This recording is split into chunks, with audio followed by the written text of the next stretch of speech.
నష్టపోతారు, రాజకీయంగా నష్టపోతారు. పార్వతీపురం మన్యం జిల్లా కేంద్రంలో ఈ రోజు జరిగిన విలేకరుల సమావేశానికి వచ్చిన మాజీ డిప్యూటీ సీఎం పాముల పుష్ప శ్రీవాణి ఆవేదన వ్యక్తం చేశారు.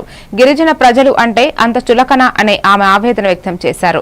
ముఖ్యంగా గిరిజన పాఠశాలలో చదువుకున్న బాలికలు జాండీస్ వచ్చి చనిపోయినా కూడా నిర్ధారించిన డాక్టర్లు ప్రభుత్వం చెప్పిన మాటలు వింటున్నారు తప్ప గిరిజన ప్రజలను ఆదుకోవాలనే ఆలోచన అటు అధికారులకు గాను ఇటు కూటమి ప్రభుత్వానికి గాను నిమ్మకు నీరెత్తినట్లు వ్యవహరిస్తున్నారని అన్నారు. ఎంతో మంది గిరిజన పాఠశాలలో చదువుతున్న బాలికలు జాండీస్ వచ్చి చనిపోయిన వారికి నష్టపరిహారం ఇవ్వకుండా తప్పించుకు తిరుగుతున్నారని ఇది ఎంతవరకు సమంజసమని ఆమె ఆవేదన వ్యక్తం చేశారు. ఇదంతా దేనికి అంటే ఎందుకనంటే మా గిరిజన పిల్లలకి ఎక్స్గ్రేషన్ ఇవ్వాల్సి వస్తుందని, అంతే, ఏం కాదు. ఇంత క్లియర్ కట్గా గవర్నమెంట్ రిపోర్ట్లోనే, గవర్నమెంట్ ఇచ్చినటువంటి ఏదైతే డీడీ ఇచ్చినటువంటి రిపోర్ట్లోనే క్లియర్గా ఉంది గవర్నమెంట్ నెగ్లిజెన్సీ అని తెలిసిపోతుంది. కానీ వీళ్ళకి చేమ కుట్టినట్టు కూడా ఉండదు.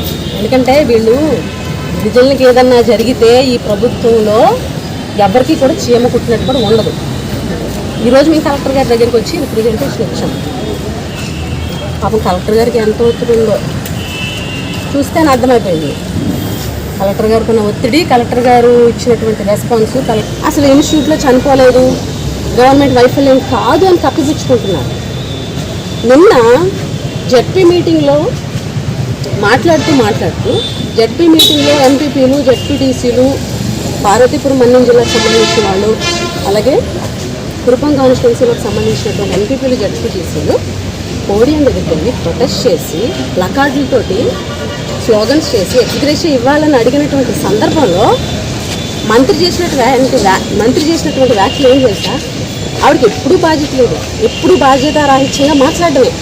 ఒక బాధ్యత గల మంత్రి పదవిలో ఉన్నాను, గతంలో వేరు, ఇప్పుడు మంత్రి పదవిలో ఉన్నాను, ఇప్పటికైనా నా తీరు మార్చుకోవాలా, ఇప్పటికైనా నా పద్ధతి మార్చుకోవాలా, అది మానేసి ఒక బాధ్యత లేనటువంటి మాటలు. వీళ్ళగాక మన బాధ్యత లేని మాటలు ఎలా మాట్లాడారో మీరు చూశారు. అలాగే 33 లెవెల్ బిల్ రూబెన్ లెవెల్ ఉన్నటువంటి పాప కూడా సర్వైవ్ అయ్యి బతికి ఈరోజు ఇంటికి వచ్చింది. చిన్న